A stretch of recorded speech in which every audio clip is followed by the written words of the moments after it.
Welcome to the Slop Farm. Enjoy the video. In this video, I will explain how to make Astra from Brahmastra. The Astra-verse introduces us to celestial weapons, known as Astras, which are born from a powerful cosmic energy called Brahmastra. These divine weapons were discovered by ancient sages, who formed a secret society called the Brahmins to protect them. The ultimate Astra, the Brahmastra, holds the power to destroy the world, making its control paramount.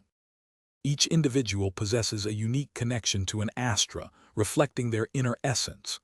These Astras manifest in diverse forms, often drawing power from natural elements like fire, water, or wind. For instance, the Agni Astra controls fire, while the Jalastra commands water. Other Astras, like the Nandi Astra, grant the strength of 1,000 bulls, showcasing the wide range of these celestial powers. To awaken your Astra, you must first understand your deepest emotions and confront your fears.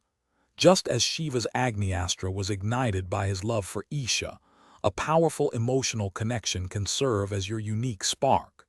Embracing your true self and finding that emotional anchor is key. This inner journey allows you to tap into the dormant power within, transforming fear into strength. Wielding an Astra requires rigorous training and unwavering discipline. Consistent practice helps you gain precise control over your abilities, ensuring they serve your will. Remember, with immense power comes great responsibility. Your Astra is not merely a weapon, but an extension of yourself. Use it wisely with a clear purpose to protect what is good and maintain balance in the world. Thanks for watching. Consider subscribing if we helped you today.